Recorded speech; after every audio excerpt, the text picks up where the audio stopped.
ഇസ്ലാം എന്താണ്? എന്താണ് ഇസ്ലാം? ഇസ്ലാം ഒരു മതമോ? ഈ ചോദ്യങ്ങളാണ് നമ്മൾ ഇവിടെ അന്വേഷിക്കുന്നത്. ഇസ്ലാമിന് ഈശ്വര വീക്ഷണം ഇല്ല. ഇസ്ലാമിന് ഒരു പ്രപഞ്ച വീക്ഷണവും ഇല്ല. പ്രകൃതിയെക്കുറിച്ചുള്ള വീക്ഷണവും ഇല്ല. ഇസ്ലാമിൽ ജീവജാലങ്ങളെക്കുറിച്ചൊരു വീക്ഷണമില്ല. എന്തിനു പറയുന്നു, മനുഷ്യനെക്കുറിച്ച് വീക്ഷണം ഇല്ല. സ്ത്രീകളെക്കുറിച്ച് ഒരു വീക്ഷണം ഇല്ല. ഒരു മതത്തിൻ്റെ പ്രഥമവും പരമവുമായ ലക്ഷണം ഈശ്വരനെക്കുറിച്ചുള്ള വിചിന്തനമാണ്. ഇസ്ലാം മതത്തിൽ അങ്ങനെ ഇല്ല. ഇസ്ലാമിൽ മാത്രമല്ല, സെമിറ്റിക് മതങ്ങളിൽ ഒന്നും തന്നെ ഈശ്വരനെക്കുറിച്ചുള്ള വിചിന്തനം അഥവാ ഡിബേറ്റ് ഇല്ല. വളരെ വിചിത്രമായ കാര്യം, ഈ മതങ്ങൾ ഈശ്വരൻ്റെ വക്താവിൽ തുടങ്ങി വക്താവിൽ തന്നെ അവസാനിക്കുന്ന ഉപദേശങ്ങളും വക്താവിൻ്റെ ജീവിതചര്യകളുമാണ് പറയുന്നതിനാണ് മതങ്ങളുടെ അടിസ്ഥാനം. ഇസ്ലാം മതത്തിൽ മുഹമ്മദ് പറയുന്നതാണ് ദൈവം. മുഹമ്മദ്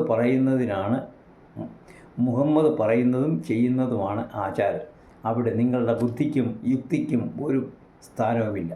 ഇസ്ലാം മുഹമ്മദിൻ്റെ പ്രൊപ്രൈറ്റർഷിപ്പിലുള്ള ഒരു സ്വകാര്യ സമ്പത്താണ്. ഈശ്വരൻ എന്ത്, എങ്ങനെ, എവിടെ, എപ്പോൾ എന്നെല്ലാമുള്ള ചോദ്യങ്ങൾക്ക് പ്രസക്തിയോ ഉത്തരമോ ഇല്ല. എന്താണ് ഇസ്ലാം? അതിൻ്റെ പ്രപഞ്ച വീക്ഷണം. ഇസ്ലാമിൽ ഈശ്വര വിചിന്തനം എന്നൊന്നില്ല എന്ന് മുൻ ലേഖനത്തിൽ വിവരിച്ചു. ഈശ്വര ചിന്ത പ്രവാചകനിൽ തുടങ്ങി പ്രവാചകനിൽ സമാപിക്കുന്നു. ചോദ്യങ്ങൾ ഒന്നുമില്ല. ചോദ്യം പാപമാണ്. ഇനി പ്രപഞ്ച വീക്ഷണം എന്താണ്? പ്രപഞ്ചം അള്ളാഹുവിൻ്റെ സൃഷ്ടിയാണ് എന്ന് എങ്ങനെ, എവിടെ, എന്ത് എന്നൊന്നും ചോദിക്കരുത്. അള്ളാഹു ആർക്ക് വേണ്ടി പ്രപഞ്ചം സൃഷ്ടിച്ചു?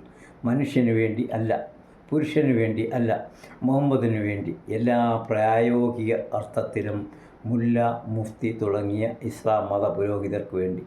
പ്രപഞ്ചം മുഴുവനും മനുഷ്യൻ്റെ ഭക്ഷണമാണ്. പന്നിയെ തിന്നരുത്, ഒറ്റ കുളമ്പുള്ളതിനെയും തിന്നരുത്, ബാക്കിയെല്ലാം വെട്ടിവിഴുങ്ങാം. ഒരു കണ്ടീഷൻ മാത്രം, അള്ളാഹുവിൻ്റെ അനുവാദം വാങ്ങണം. ഓത്ത് ചൊല്ലി വെള്ളം മൃഗത്തിൻ്റെ തലയിൽ തളിച്ചാൽ മൃഗം തലകുലുക്കി സമ്മതം പറയും. എന്ന് പറഞ്ഞാൽ, എന്നെ അറുത്തു തിന്നുകൊള്ളാൻ അള്ളാഹു അനുവാദം തന്നതിനാൽ ഞാൻ സമ്മതിച്ചിരിക്കുന്നു എന്ന് മൃഗം സമ്മതം പറയും.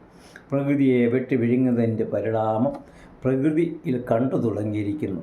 ഇതാണ് ഇസ്ലാമിൻ്റെ പ്രപഞ്ച വീക്ഷണം. ഇവിടെയും ഭാരതീയ പ്രപഞ്ച വീക്ഷണം എത്രയോ ഉത്കൃഷ്ടമാണെന്ന് കാണാൻ സാധിക്കും. വസുദൈവ കുടുംബോ അതിഥേ ദേവോ ഭവ, സർവം ഖലു ബ്രഹ്മ, എല്ലാം ബ്രഹ്മം തന്നെയാണ്. ബ്രഹ്മമല്ലാതെ പ്രപഞ്ചത്തിൽ ഒന്നുമില്ല. ഒരിക്കലും ചിന്തിക്കാൻ പോലും സാധിക്കാത്ത തരത്തിലുള്ള ഉത്കൃഷ്ടമായ പ്രപഞ്ച വീക്ഷണമാണ് ഭാരതം അഥവാ സനാതനധർമ്മം അഥവാ അദ്വൈത ദർശനം. ഇതിന്ന് ശാസ്ത്രം അടിവരയിട്ട് സമ്മതിക്കുന്ന ഒന്നാണെന്നുള്ളതാണ് സത്യം. സ്റ്റീഫൻ ഹോക്കിൻസിൻ്റെ യൂണിവേഴ്സിൻ്റെ നട്ടെല്ലും വായിച്ചാൽ, ആധുനിക ശാസ്ത്രജ്ഞന്മാരുടെ ചിന്തകളും വായിച്ചാൽ അത് നമുക്കിന്ന് വളരെ വ്യക്തമാകും. മഹാവിസ്ഫോടന സിദ്ധാന്തവും ഒക്കെ പറയുന്നത് അങ്ങനെയാണ്. പ്രപഞ്ചം ഊർജ കണങ്ങളാൽ നിർമ്മിക്കപ്പെട്ടിരിക്കുന്നുവെന്നാണ്.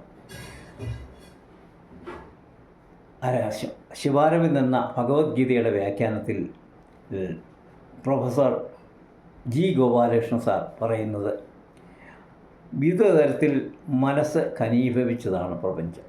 ഒരു ഭാഗശാസ്ത്രം ഊർജ്ജമെന്ന് പറയുമ്പോൾ ഇവിടെ മനസ്സ് എന്ന് പറയും. അത്രമാത്രമേ ഉള്ളൂ വ്യത്യാസം. ശാസ്ത്രത്തിന് ഇരുണ്ട ഗർത്തം എന്ന ശാസ്ത്രം പറയും ഇരുണ്ട ഗർത്തത്തിൽ നിന്ന് പ്രപഞ്ചം ഉത്ഭവിക്കുന്നു. ആ പ്രപഞ്ചം വീണ്ടും ആ ഇരുണ്ട ഗർത്തത്തിൽ തന്നെ അവസാനിക്കും. എന്തുകൊണ്ടാണ് ഇരുണ്ട ഗർത്തം എന്ന് പറയുന്നത്?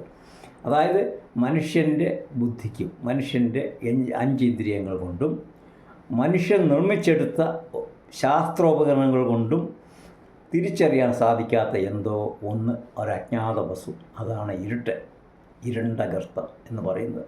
ഭഗവത്ഗീതയിൽ അതിലൊക്കെ എത്രയോ ഭേദമാണ് ഭഗവത്ഗീത.